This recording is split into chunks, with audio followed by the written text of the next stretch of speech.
Did you know that there are more safety regulations for cattle trucks on the road than there are safety regulations for ambulances? In this session of the EMS Leadership Summit, we're going to talk about the last 20 years of safety research and look at what's changed and what has yet to change.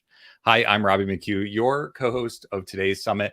Thrilled to introduce you live to Dr. Nadine Levick, an emergency medicine physician, clinician, researcher, and innovator.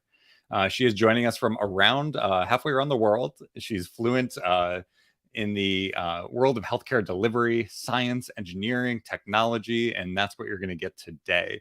Dr. Levick had conducted some of the world's first ambulance crash tests, and she is an award-winning physician, presenter, and researcher. So I'm going to bring her on now. Welcome to the EMS Leadership Summit, Dr. Nadine Levick. Thanks for being here. Hi, everyone. It's great to have you again. Thanks for being here from the first summit that we launched. This is the fourth year, and actually a little known one, the EMS Safety Forum that we conducted. So this is the fifth time appearing, and we certainly appreciate you joining in with us. It's a pleasure. It's a real pleasure to be joining you, and a privilege and a great opportunity to share a whole bunch of information that's going to help EMS be as safe as possible. And as we always say, safer, better, cheaper. We don't want to have to spend a lot more money to do a better job. And I'm hoping that we'll be able to share a whole lot of ideas and approaches today that will be valuable day to day for somebody that they can apply when they go into work tomorrow, and they don't need to go out and purchase a whole bunch of stuff. And folks, in the chat, wherever you're watching this from, we are streaming across multiple different platforms. Just throw a comment in the chat where you're watching from. We'd love to see those comments. And I'll turn it over to you, Dr. Nadine Levick. Right. Well, thank you. This is going to be a pretty quick presentation. All the slides will be available to you via Robbie. So don't worry about taking notes unless it's something I said that's not written. So we're going to be talking about EMS safety innovation, where we've come in the last 20 years and hopefully where we're going. Much of what you're going to see today is thanks to the work of many colleagues in EMS who've collaborated with me and the EMS Safety Foundation. And we'll be looking at some new products from the EMS Safety Foundation over the next 12 months. And also the National Academies of Science, Medicine and Engineering's Transportation Research Board, AMB10 EMS Safety Subcommittee that wrapped up when I moved over here to Israel. So what are we going to cover? Well, we're going to cover what we know now and what we need to do, what is there for the forward thinkers, and what's there on the future horizons. So what is safety? It's a condition of being protected against getting hurt or causing harm or causing loss. And what's innovation? Well, here I am in the innovation nation. Innovation is something new, original, and one hopes more effective.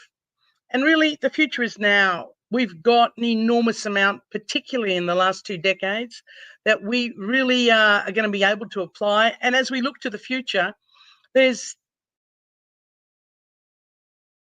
electric vertical takeoff and landing vehicles, mixed reality for training our staff, and even cool things like the median ambulance, which I'll be talking about in just a moment. So we're talking about the safety of the provider, the public, and the patient, and in that order. And really, safety is a tool which can help you save lives, time, and money, but it better be evidence-based. And we're going to look at some evidence because we want to work smarter, not harder. You know, Robbie spoke about this when we spoke last time about the Swiss cheese model that is often used to illustrate how losses occur when risks happen. There's a lot of risk in EMS. We want to make sure that you've got in place all that is practical and reasonable for you to have to minimize that risk so that you don't end up having a whole bunch of holes lining up on the Swiss cheese model. So next is now fleet mix. Well, that used to be a discussion about, well, should we have a motorcycle medic and a vehicle? But now it's vertical takeoff vehicles, drones that are manned or unmanned, new propulsion technologies, electric and hydrogen ambulances, and more. We've got smart technologies, AI synthesized dispatch, AI ultrasound, voice-activated commands, advanced smartphone technologies. We're going to talk about some of those, and mixed reality. We've got some innovation that we learned from our experiences with COVID. You know, normally it's 20 years to implement change in healthcare. Well, things happened over 20 days. We have connected health, community engagement, wireless monitoring, and health information systems. So We want everyone to be ready to deploy new and effective tools for both training and operations. It's one of my favorite quotes. It's from Colin Powell. And I think it's probably the story of my life. But anyway, being responsible sometimes means pissing people off, by procrastinating on the difficult choices, by trying not to get anyone mad, and by treating everyone equally nicely, regardless of their contributions. You'll simply ensure that the only people you'll wind up angering are the most creative and productive people in the organisation. So we're going to talk about our new solutions that we have for training and education, operational tools, some PPP innovation, new transport vehicles, AI support tools and adjuncts, some community engagement and scope of practice. To quote Chris Sabrolo, who spoke at one of the seminars with the Leadership Summit, he says, leadership is not about a position, it's about professional development. Leadership's a verb, it's an action, not a position. And everyone will influence someone else, both for the good and the bad. And I think those are very powerful words. And I'm very mindful that that's exactly where we're at. And we're going to talk a little more about leadership because it's very important when you look at safety and particularly safety innovation. I'm going to take the lead from Dave Daniels and focus on the all hazard safety approach. And we're going to look at the different aspects of safety as it's applied. And how do you design a safe system? Well, safety in EMS is interdisciplinary. It's clinical practice, it's public health, it's automotive safety, it's new technologies, it's impact biomechanics, it's human factors, it's fleet safety, it's psychological well-being. But to quote Chief Justin Reed, who said the other day in the safety round table, how do you frame safety? He said, well, if you design a system and there's a failure in that system, well, then it's your fault. How did you design a system that someone failed in?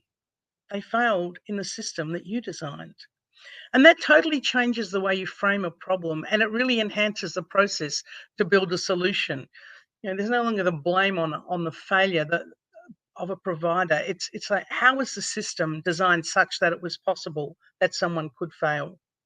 As we know, design in EMS is heavily based on tradition, to some degree on experience, maybe less a degree on vision and interdisciplinary integration, but really the vision and the interdisciplinary integration is really where it's important. If we look back at the 1980s, that was a smartphone for those of us that are old enough to have seen one. And now a smartphone is a thing that sits on your wristwatch. And in the 80s, that's what an ambulance looked like in most services. And now this is what an ambulance looks like in most services. And thankfully, we're going to be looking at some innovation where we're seeing new approaches. And as Robbie mentioned, it's a challenging situation because when it comes to safety standards, there are more safety standards for moving cattle than for moving patients in the United States. Yet that's our work environment. And things do go wrong in the transport side of the operation. And, how do you make it safe in this sort of vehicle? Well, as Robbie mentioned, I have been involved in testing the real world, and it's always important to have data, to know what happens in the real world so that you can design a system that works more safely. And sometimes when you do that testing, you find out that some of the solutions we think are good are not actually good. And this is some research and I mentioned we'd be talking about the last 20 years. This was published in 1999 in the Journal of Crashworthiness by some researchers that showed if you wore a 4-point harness over the shoulders on a side-facing seat, it was quite likely that would cause serious and life-threatening injuries, and you were better off in the lap belt. So there are some situations where the science and the data will tell us to do something that's safer and better and simpler too, because the laws of physics prevail. We can't change those. Ambulance safety is not really so new. 150 years ago, here's a patent that was written to try and make an ambulance safer for the patient and the provider. And it had these like spring-loaded cots on it. And that was the ambulance of the day. And of course, not really fantastic suspension there, but 1 horsepower, right? So if you were to survey providers for what would enhance the safety and efficiency of ambulance service, they would have said, well, maybe more rest stations. But they're unlikely to have said the combustion engine, let alone the hydrogen-powered eVTOL.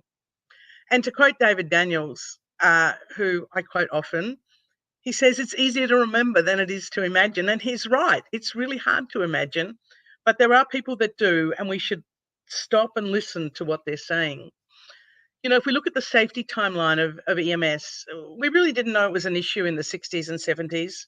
Those of us who might be old enough to know, I'm actually not old enough to know what was happening then, but blood on your hands was, a symbol of valor. But by the 80s and 90s, we knew that safety was an issue, but it just wasn't that clear what we had to do. And then from pretty much 2000, concrete safety data started rolling out rapidly. And so what we're stuck with now is how to change and how we can deal with adopting these safety directions. And adoption challenge is a really serious challenge. We're going to try and work out how to optimize adoption. We want to be able to do the right thing at the right place at the right time for the right patient. And how is it best that we can achieve that goal now and for the future? Well, we do have some design constraints in our system. We've got to be able to do the clinical work that is required and essential. We've got to make sure we don't get hurt or killed. And we've got to make sure that no one else does either. And we're bound by clinical need and human tolerance of both illness and injury. So, as a leader, how do you create change? Well, one of my most favourite people in the world, and those who've had the privilege to meet him during his lifetime, is the late Chief Alan Brunacini. And he said, if you want to make changes in the workers' behaviour, change the behaviour of the boss. So how far upstream can we go for minimising risk? And I'm going to talk a little bit later about a roadmap for safety. And I think, the boss, the manufacturers, the state, we had the privilege to hear from Oren Racht here in Israel also, talking about some of the innovation here in Israel. In Israel, we have a thing called the Iron Dome. There are quite frequently rockets fired onto civilian areas from the periphery. And really, if there wasn't some way of taking those rockets out before they land on civilian areas, both EMS and emergency healthcare system would frequently and rapidly be overwhelmed. So they built this thing called the Iron Dome. And there it is in action. Those little snake-like lights up on the side there, that's the Iron Dome ready to take out those rockets in the sky so they don't land on people in the civilian areas. And really, 95% of the rockets get taken out. Just imagine the burden on EMS and emergency healthcare systems if 95% of those rockets were not taken out and that they instead landed on civilian areas. So constant preparedness is a reality, and it's a reality for all EMS to be constantly prepared.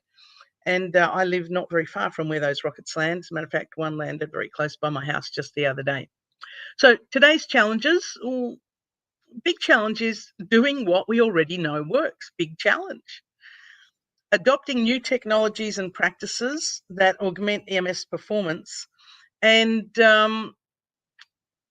how we embrace the decentralisation of healthcare as that's coming forwards, doing more with less money and less workforce, cross-skilling our EMS providers, the industry and the community. We're going to talk about that a little bit, and systems thinking and practice.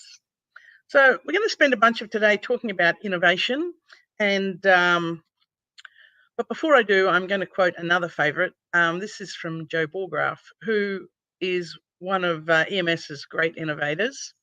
He happened to be the president of the Ferno Group and now of virtual reality patients. And he says, to create an innovative and model EMS system, we've got to engage in a collaborative and cross-functional conversation among the many contributing partners in the EMS industry and, I believe, beyond. EMS suppliers should embrace and drive new innovation so as they can improve process and efficiency of delivering service and advance the level and outcome of emergency care, and outcome being an important statement. So innovation can be from low-tech to high-tech, from the system of safety, thinking of the overall impact, and sometimes very small low-cost changes in practice, and we're going to cover some of those, can make a huge difference. Policies can make a massive change to safety. and innovation in our design of everything from micro to macro, the vehicle to our clothing, and preparedness in training. So really, EMS safety's frontier right now is that interface of disruptive new tech and operational practice at all levels of the EMS system and across all disciplines, from vehicle design to artificial intelligence. So between 2001 and 2022, we had a 20-year window in predicting EMS safety innovation. On that day, September 11th, 2001, we were holding a first major international military and emergency vehicle safety symposium. You can see the date there is September 11th, 2001, to talk about what was understood then as the challenges on the transportation side of EMS safety. And we came up with a bunch of suggestions that are relevant today. We need to have proper morbidity and mortality surveillance. We need to collaborate nationally, internationally. There is some limitations with our current funding base, and we need to learn to do more with less. And we need to have a defined pathway for translation of problem identification to resolution and policy implementation. And we need to have some sort of appropriate overseeing infrastructure to develop meaningful, functional safety performance standards for EMS. Well, that's still relevant, and that was 20 years ago. And so there was some comments that we need to make sure that we focus on all aspects of the environment, the importance of using safer practices because we know they exist, and that collaborative interdisciplinary approach. Well, 10 years after that, in 2012, the National Academies of Science, Medicine and Engineering held their first big EMS Safety Summit under the umbrella of the EMS Safety Subcommittee there. And that's all available live for you to listen to. You just have to scan that QR code and you'll have full access on your phone to all the presentations there. And that's a bit of a summary of the 8 different sections. The first was an introduction, and the last was how to optimise the safety of your existing fleet. And thanks to the National Academies, that information is available to everyone gratis. So enjoy that. And there are many things that we do know. We know that crew resource management and safe systems are very important. Risk perception, extremely important. Fleet and vehicle operations management, given that aside from our period of time with COVID, fleet and vehicle management is where most of our serious risk comes. Vehicle design and safety, scene safety, patient handling, physical and biological hazards, health and wellness, and hours of service. This document came out giving some information on how you can integrate innovation into your practice. So from now until 2050, what are we going to do? Well, we have the EMS agenda for 2050 that is great. Adaptable and innovative is the focus. Inherent and safe, effective systems, sustainability, efficiency, integrated and seamless, socially equitable, reliable and prepared. And I think, we're now looking very differently at EMS than we did 20 years ago. We have new tools, we have new vehicles, we have new industry relationships. And we have many new technologies. We have new fleet management tools. We have a whole spectrum of vehicle types, no longer just ground vehicles and motorcycles. We've got drones and electric vertical takeoff and landing, manned and unmanned vehicles. We have robotic tools. We have AI augmented dispatch, AI ultrasound. We have XR, augmented reality and virtual reality, connected digital health, the cloud and the crowd. That's a list of things that just wasn't there 20 years ago. So we've got to be ready to deploy new and effective tools for both training and operations.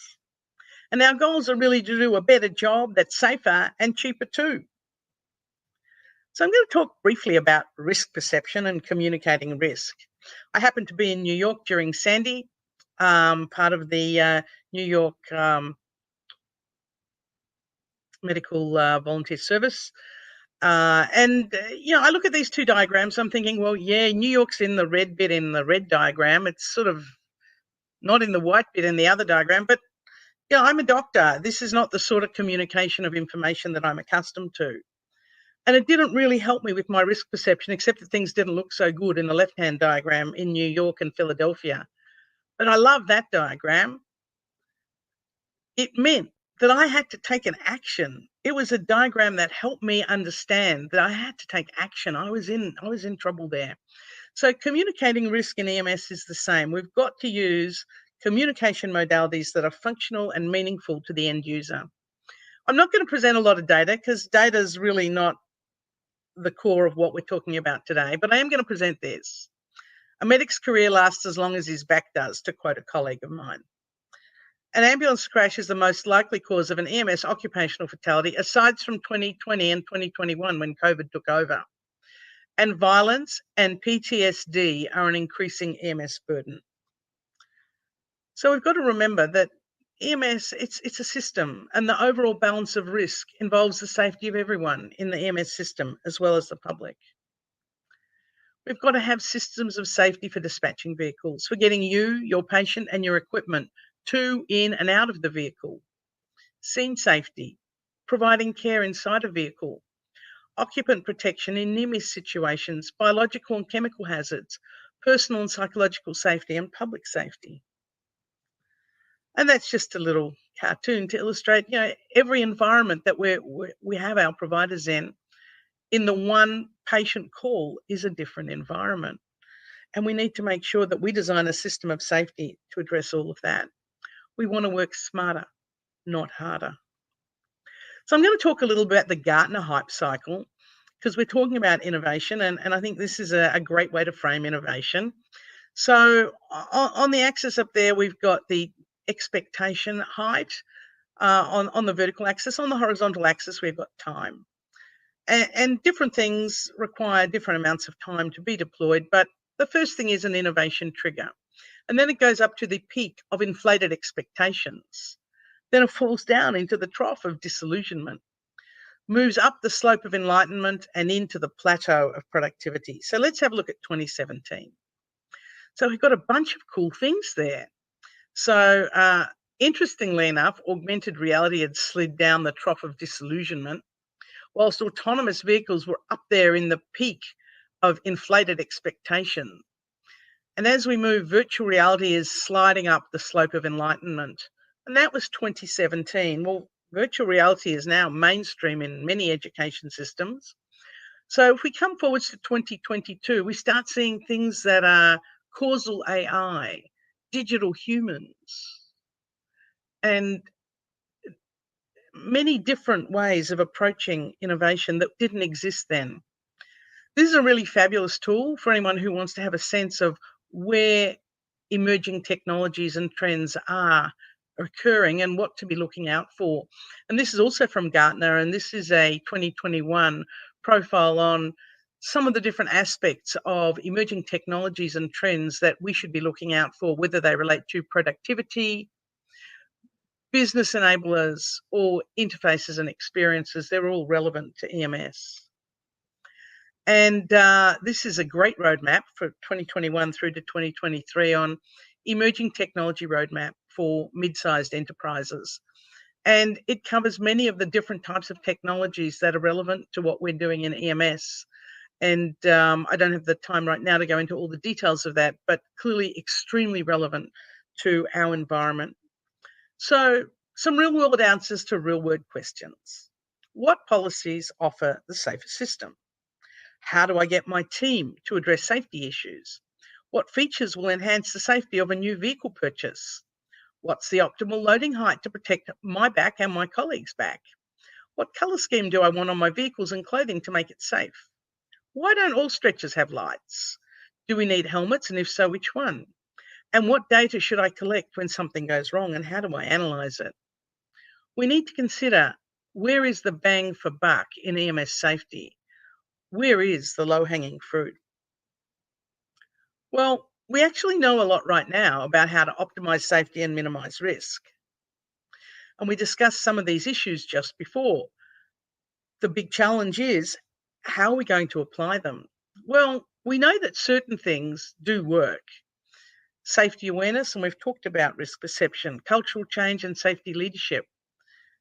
Vehicle operations safety policies, and we're going to spend a moment later talking about the Z15. Technical science-based vehicle interior design, we're going to spend some time walking through that as well. Properly securing equipment, patience with over-the-shoulder belts, but not the provider on a side-facing seat, as we saw earlier. Forward and refacing seating is shown to be much safer, but if you have a squad bench, lap belts only, no over-the-shoulder harnesses there. Fleet management tools with electronic feedback and some electronic devices. This is an example of a safety roadmap. It comes from an Australian mining company called BHP, Broken Hill Proprietary, I believe. And it covers some of the elements that you need to be thinking about. And the EMS Safety Foundation is currently in the process of building a safety roadmap that's relevant generically to EMS services. And in contrast to the mining company, where there's a lot of compliance and a lot of safety regulation on systems and plant equipment, most of our safety is rooted down with people. We don't have as much in the way of compliance and systems and plant equipment safety standards. So it's very important for us to have a strong understanding of risk perception and that our people are well trained. So a safety roadmap needs to be not just a conceptual model, but have tangible steps, systems focused, measurable elements, and relate to immediate, short, medium, and long-term goals, and be reward and recognition driven. So watch this space, because very soon there'll be some tools for you. So innovation, that's not bad spelling of ambulance, that's a Norwegian ambulance. And as we've talked about and will continue to discuss, that there's much that we can learn from our colleagues around the world. So we've talked a little about some of these aspects, and the challenges are to how to best integrate fleet mix, smart technologies, and some of the new technologies in connected health and wireless monitoring. So our disruptive innovation for 2022 is some of the electric vertical takeoff and landing vehicles, new propulsion technologies, we're going to talk about some of those, optimized ground vehicle design, some new tech and innovation, AI in every domain from dispatch through to ultrasound use in EMS, some expansion of scope of practice and dispatch innovation. Well, we're going to talk about new propulsion systems in just a moment, but I just thought I'd mention the space-based solar power is giving us the million-mile battery. So there's a lot of things to look forwards to on the horizon. And, before too long, maybe we will be charging up our ambulances with space-based solar power and million-mile batteries. But until that happens, we want to optimize our training and education, our operational tools, have the best vehicle that we can possibly design. And that's not necessarily the most expensive. As a matter of fact, it's cheaper and better many times to have designed your vehicle based on the science that's out there. We're going to cover that in a moment. Some innovation in PPE, AI support tools, community engagement. We're going to talk about an interesting project that's demonstrated some interesting adjuncts between the community and EMS, and scope of practice.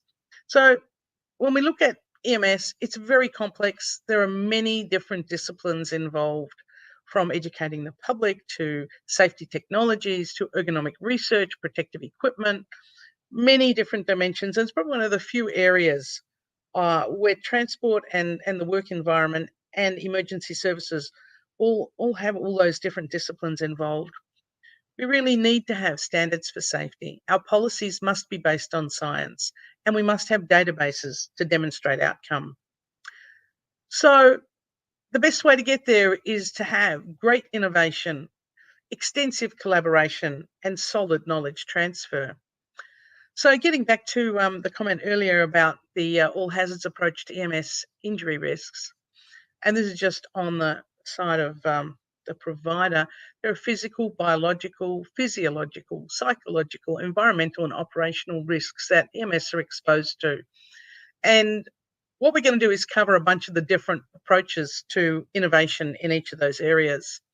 So physical risks and hazards, well, there's ergonomic risks, crash impact risks, falls, mechanical injuries, and violence. And we're going to talk about some very basic things like what's the loading height of your ambulance? Well, size matters. If it's less than 27 inches, it will save your back.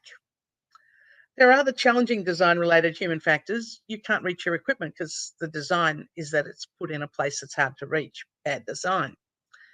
And In order to get your equipment, you've got to put your face nearly over the exhaled breath of your patient, which can never be a good situation. So there are a lot of simple design issues that can be easily fixed. We're going to talk about fixing them, but before we get to that, we're going to have a brief word about independent leg stretchers that are clever and cost effective. And here we see an independent leg stretcher being loaded into an ambulance, and it can be done with just your fingers. It's a very well designed stretcher used uniformly in Australia in many areas and in some places in the US and Europe. And here is that independent leg stretcher actually going up a step. Pretty impressive. Who in the audience has got LED lights on their stretcher? Well, why not? Simple equation. Tripping injuries are more likely at night because it's dark. EMS is 24/7. Half the time it's dark. If you have a simple strip of LED lights, a small battery, and a switch, $20 maybe, will last you for ages. You can just throw it away when you like. It's disposable. But you can see where the stretcher's going at night, fewer tripping injuries and fewer dropped patients. And there you can see a strip of light pointed out by that red arrow there on the stretcher that is being lit up with a $20 set of LED lights and a tiny 12-volt battery the size of half your pinky finger. Another really cool thing, speaking about fingers, how many hands do you need to undo a zipper? Well, usually 2, but not if you have this really cool thing. How simple is that? 1 finger zipper action, opening and closing. Again, it's not going to break your budget, but it may save someone's from serious injury. Patient transferring slides, very simple device, very easy to use, don't require batteries, and also slide sheets are great. And there's a bunch of different ways you can get your patient off the floor. Some require an inflatable section, others have got a mechanical device on them, but these are very simple products that really are going to make a big difference. Now, I said I'd talk about interior design of your ambulance. The InDemo project, the innovation design module, is a good example of that, and it's traveled all over the United States. Soon it will be coming to Israel. And this is a physical environment built into the footprint of Mercedes Sprinter van ambulance.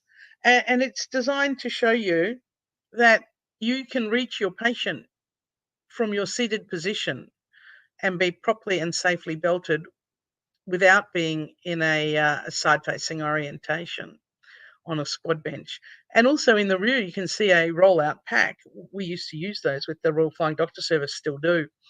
And that minimises the need for cabinetry, because cabinetry, 1, is a potential hazard, and 2, takes time to load those cabinets and your vehicle's out of service. To restock with one of those, you just roll out a new pack, hang it up. And at the scene of an event, you might want to just roll that up and take it to the scene by the side of the patient.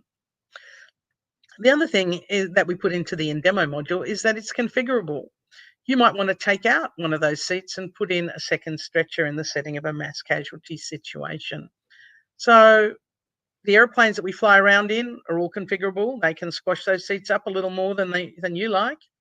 They've got that sort of tracking on the floor. So why aren't we doing things like making our environment configurable? Also, it's voice activated. The InDemo module has got voice activated commands, so you don't have to get out of your seat to press buttons, and you can click on that link and check that out for yourself. So this is an example, a demonstration module to show layout that is better, safer, and cheaper too, and gives you a more functional environment. I'm going to speak briefly about biological hazards, both pandemic and day-to-day. We have a new world order. I don't need to tell anyone here. We had pandemic recommendations come out late last year, and focusing on first responders. And we know that many first responders' lives were endangered, and many lost their lives during the period of peak COVID in 2020 and 2021, and everything that we can do to prevent it happening again. So solutions out there: PPE, hand washing, patient barriers, a spectrum from low tech to high tech, and maybe air filtration systems. So we all know how cumbersome it is to get into the PPE. It's time consuming and it's also expensive. And this is not a triage station. This is actually a voting booth in Israel at the peak of the pandemic. And then we see devices like this, and I suppose I ask a few very basic questions. Forget about the challenges of getting a patient in or out of something like this, but how do you clean it? What with and who? And is this really the sort of solution that we need? We really have some design requirements. We have to be able to get the patient in and out easily and safely, contain pathogens that are aerosolized, tolerable for the patient, cleanable and or disposable, cost effective, time effective. But do we need to have the whole patient contained? Whole vehicle air filtration systems. Is this realistic? Is it practical? Is it effective? Is it cost effective? Is it a system solution? Why aren't we looking at simple solutions like this? This is a very simple, practical, quasi-disposable patient barrier. It covers the bit of the patient that's putting out the aerosol. And, when it comes to adopting safety solutions, if there's a safety solution that's, from a systems point of view, easier to apply, more efficient, and more cost effective, we should be considering it. Physiological risks and hazard. Well, exertion, optimal fitness is really important. There are now wearable provider monitors to assess physical stress like they have for many firefighters and for astronauts. And adjuncts and special tools. And one of our colleagues, Justin Reed, was speaking about exoskeleton the other day. And it may be that there may be some advantage, but overall, when we look at it as a system, it may be that that's not a good solution for EMS. But wearable tech for providers is definitely something to think about, and for our patients to make our work easier.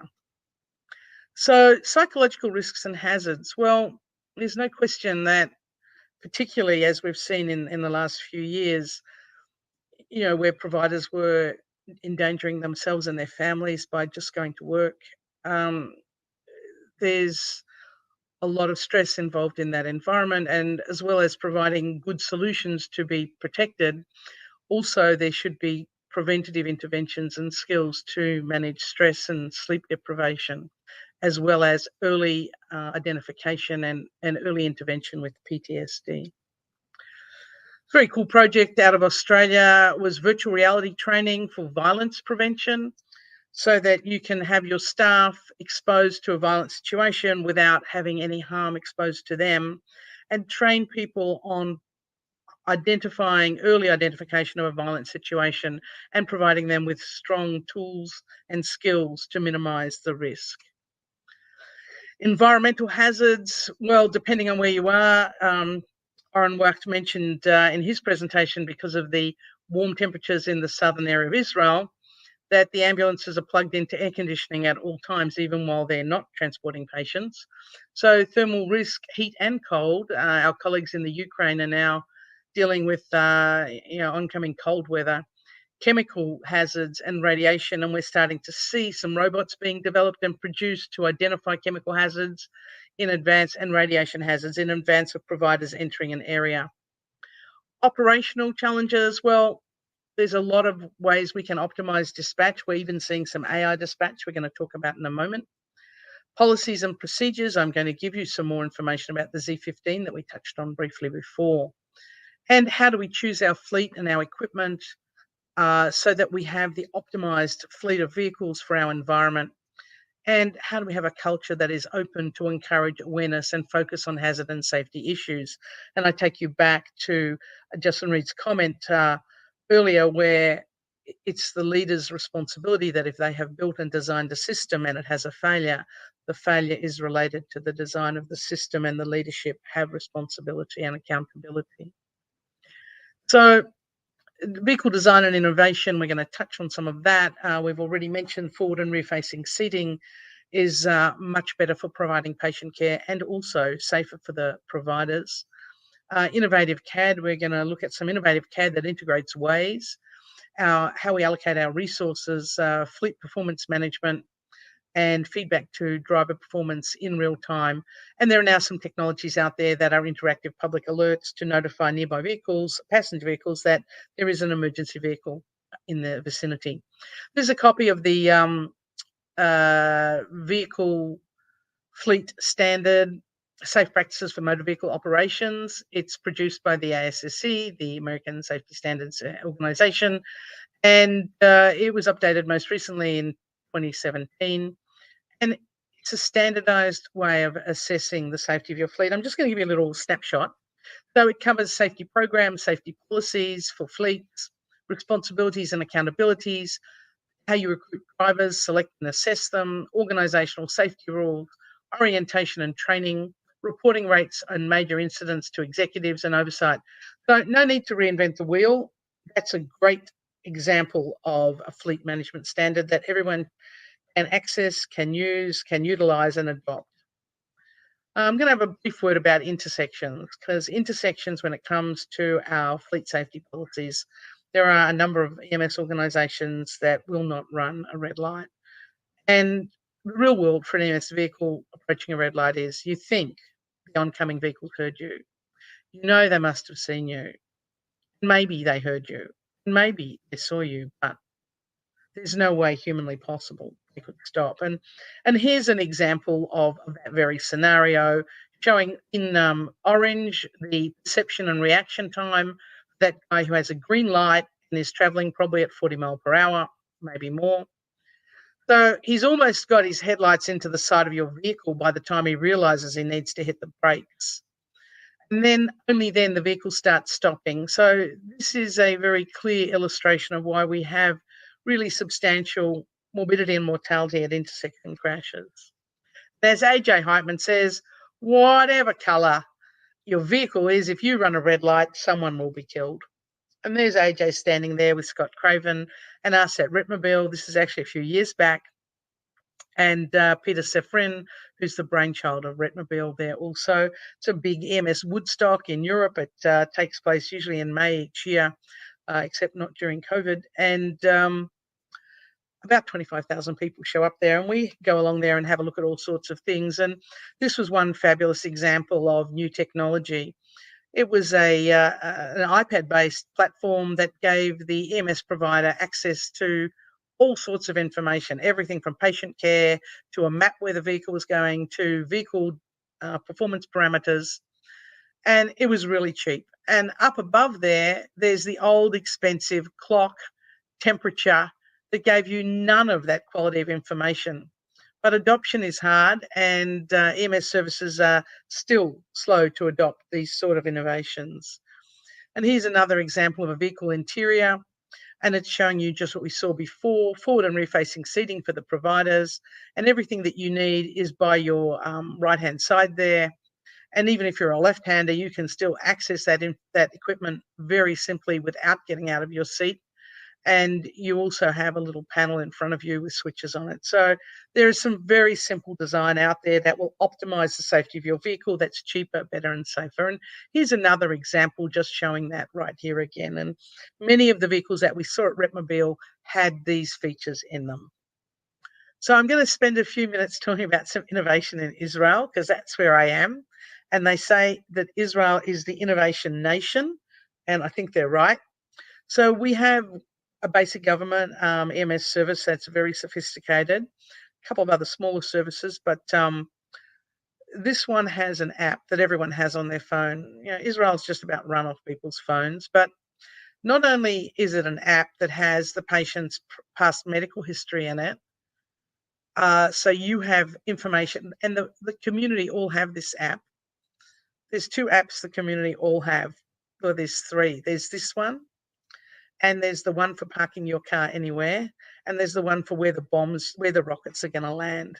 And everyone has those three. But this one also has video transmit capacity.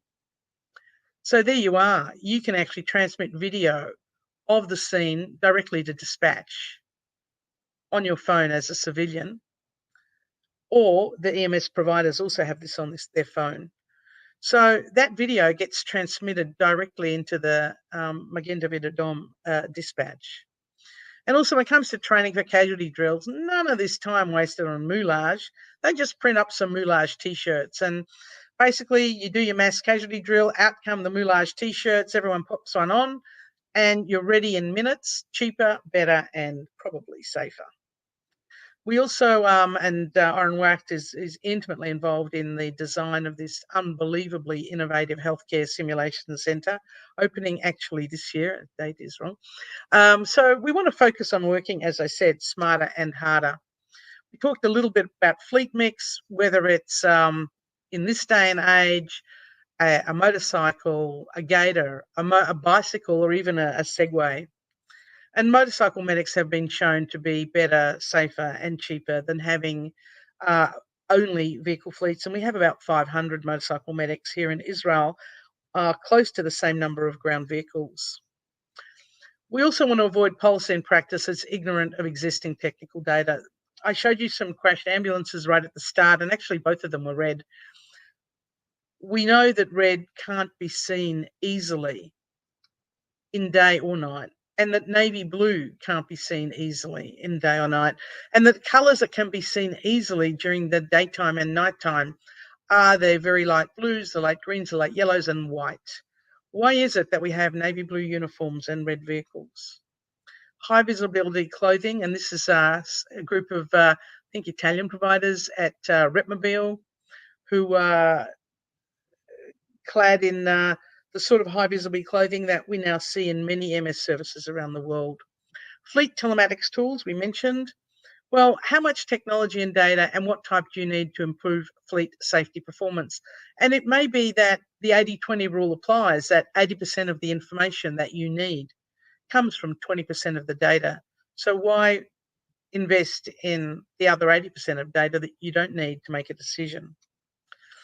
And I mentioned before, integrating technology in the CAD with the crowd and the cloud. And here's an example where the Genesis Pulse program integrates crowd sourcing and Waze with the CAD program. Another interesting example, and this is a publication from one of my colleagues here in Israel, although he's originally from Canada, and that's where they had integrated some crowdsourcing with Narcan into the community so that Narcan would be available for high-risk people even before EMS arrived.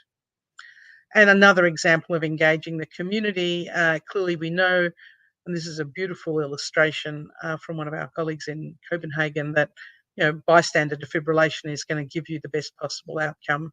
So we need to be engaging the community. A few words about XR, AR, VR, MR. Virtual reality first aid and EMS. Well, it's an increasing number of publications out there now and programs. And this is one. This is VR training for ACLS that is being very well received.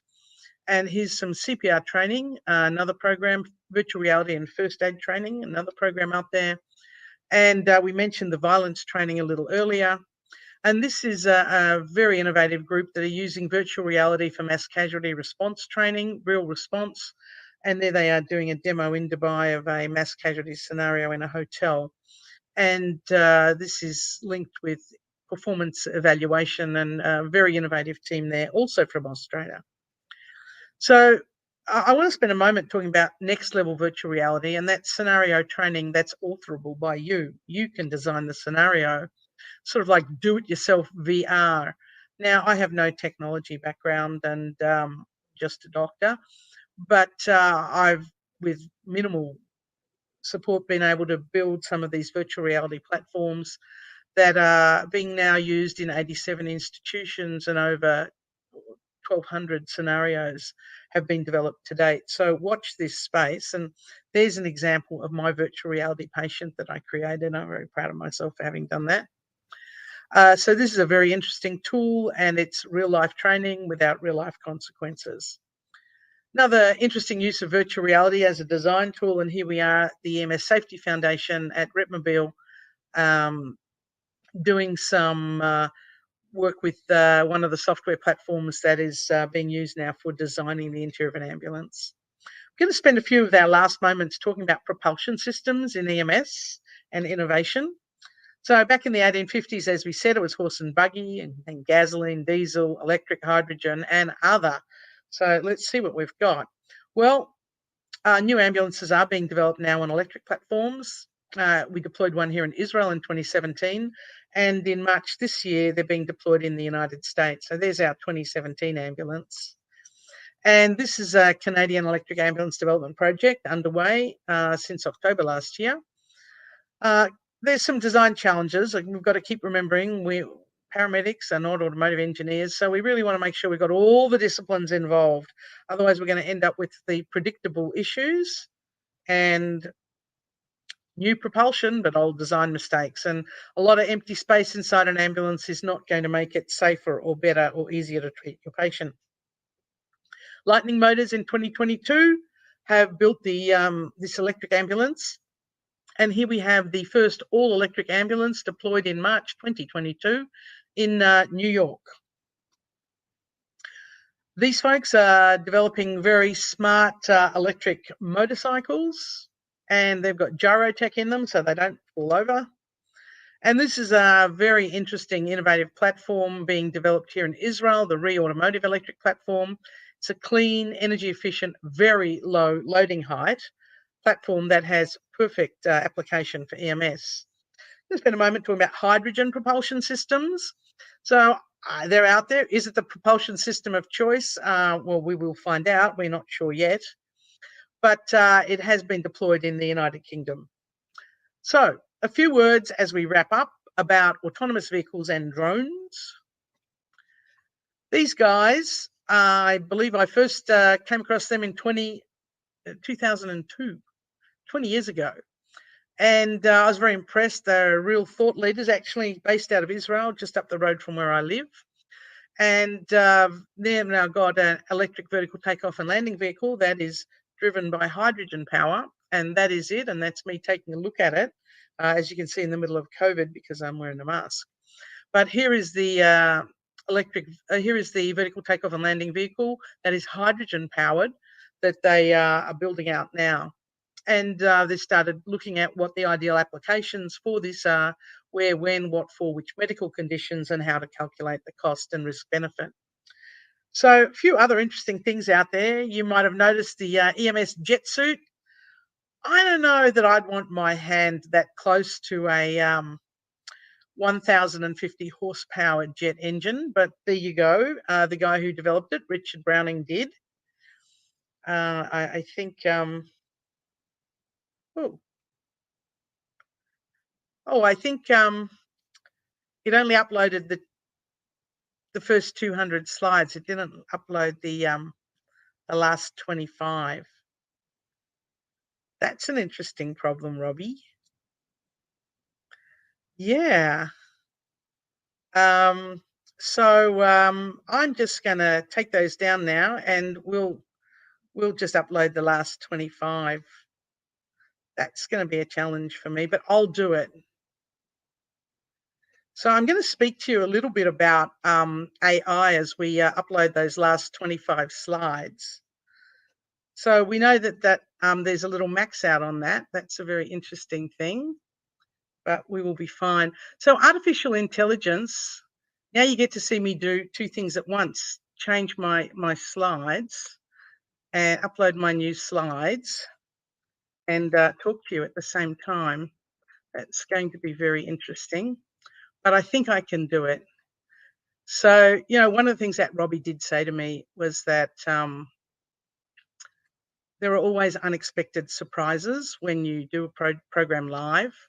So what we're going to do right now, one of our unexpected surprises, is we're going to see if there's any questions while I do a little multitasking right now and upload the last 25 of our slides. So, Robbie, I'm going to go over to you and see if we've got any questions that I can take whilst I very rapidly upload those last 25 slides.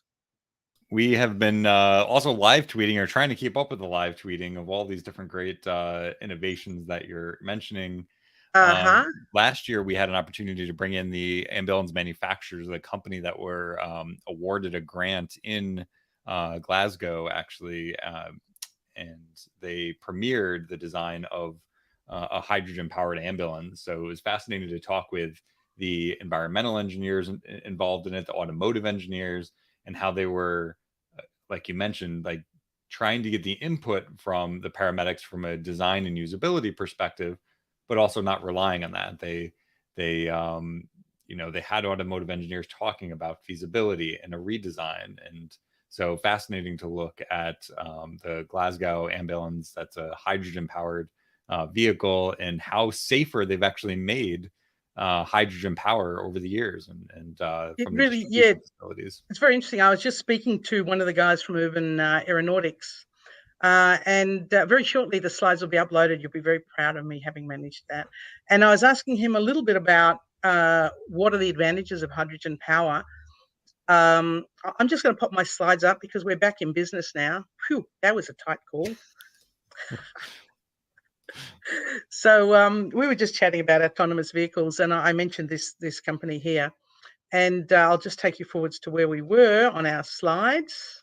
There we go. So I'll just take you back to, I think we were right there talking about the guy with the jet suit. So there are a number of really interesting innovations out there. I don't know how many of you are familiar with the median ambulance, and this is an interesting piece of design out of South Korea. We have really bad traffic congestion here in Israel, and it's a really tiny place with a lot of people. And this is an ambulance that's designed to cruise up and down on the median thing, so that you can actually get to an emergency scene without having the usual situation of having to struggle through traffic. I thought this was a really clever design. This is just a design, innovative conceptual design. It hasn't been built yet. But I thought it was interesting to look at, particularly for a dense, congested urban area. We've seen some unmanned ambulance drones for delivering AEDs, and we're now starting to see some manned drones. We have the EHang passenger drone, which may end up being an ambulance of the future. So, what is the ambulance of the future? Is it going to be one of these electric vehicles, hydrogen-powered vehicles, a manned drone? So I said I'd mention a little bit about AI, the good, bad, and the ugly. Well, AI and EMS, there's some interesting studies how AI is being now harnessed and evaluated for its role in EMS dispatch. There's been some interesting work on AI and EMS, and it's shown that it is maybe a little more accurate, but it doesn't make any. So far, the studies have shown that the dispatchers are as effective as AI, even though the AI might have slightly greater accuracy. It hasn't changed outcomes. And then we've got AI and ultrasound, and I think that without a doubt we're going to be seeing AI in ultrasound being one of EMS, as Robbie mentioned earlier, one of EMS's great tools. So watch that space. But AI is still a work in progress, and as we've all noticed, Tesla and AI and emergency vehicles have not had a very warm beginning, and there are now investigations underway into some of the consequences of Tesla and AI-driven vehicles and emergency vehicle crashes. So I wanted to wrap up and highlight that, again, systems thinking is crucial, and EMS has to be addressed as a system when it comes to safety. Because if you change one part of it, you might make another part more hazardous. You have to be looking at EMS as a full system as you address optimizing safety. So our challenges today are really adopting new technologies and practices that we already know about. To some degree, embracing a decentralization of healthcare as we focus on more care being provided outside the hospital and outside the direct EMS system of bringing everyone into the hospital, and community paramedicine. Doing more with less money and less workforce, cross-skilling our providers, our industry, and as we saw, our community. And systems thinking and practice. Things can go wrong, and I happen to be in New York today. It's amazing that all people got really was wet feet and wet briefcases when, if people were not prepared with sound policies and technologies in place and a well-prepared system, it would have been many injuries and fatalities. So when it comes to EMS system safety, we really have to have an all hazards approach. We have to collaborate outside of our world into other disciplines. We can't afford to play the silo game. It's costing lives, time and money. We must have meaningful, evidence-based approach to design, operations and policy. And we must be truly outcomes driven. So in conclusion, the future is now. All hazards approach is key. Safety must be inherent to our operational process, design and practice. Adoption challenges of our new disruptive technologies is very real. It's not so simple, and we have to make sure that we prepare ourselves to properly adopt disruptive technologies and applied innovation. It's really going to improve our EMS service and system. Cross-skilling industry providers in the community, and the interplay between our patient, our provider, the public safety from a systems perspective is key to an effective and safe operational EMS performance. So I'll be posting your handout on this link. You can capture that with your smartphone if you like. I'll put it up probably within the next hour. And that'll take you to the Objective Safety website. So again, thank you everybody. Thank you very much, Fire Rescue TV. We certainly appreciate, Dr. Nadine Levick joining us today, doing this presentation live, as you saw, and doing it masterfully. I don't think anyone else could do 220 slides in an hour. So we certainly appreciate your insights, your innovation, your commitment to pre-hospital safety, and always keeping EMS in mind in all of your endeavors. Thanks so much. And any questions, just let me know and we can field those. Yeah, some folks really enjoying some of your comments and simple suggestions. I love your tagline, better, safer, and cheaper. It doesn't mean it has to be more expensive. That's right. Even the stretcher lights. You don't need to buy a $2,000 stretcher to get $20 worth of lights. Well, folks, just a reminder, today is day number 5 of the EMS Leadership Summit. You can head over to emsleadershipsummit.com/exhibit. Check out our virtual exhibitor hall. We have all sorts of great giveaways. We've got the Wayfound Mental Health Group also with the grand prize drawing. So if you enter the grand prize drawing, we're going to be back live 6 p.m. Eastern today to draw those prizes. And all the sessions for today are up. So we hope you'll check that out. And again, Dr. Levick, thanks again for joining us.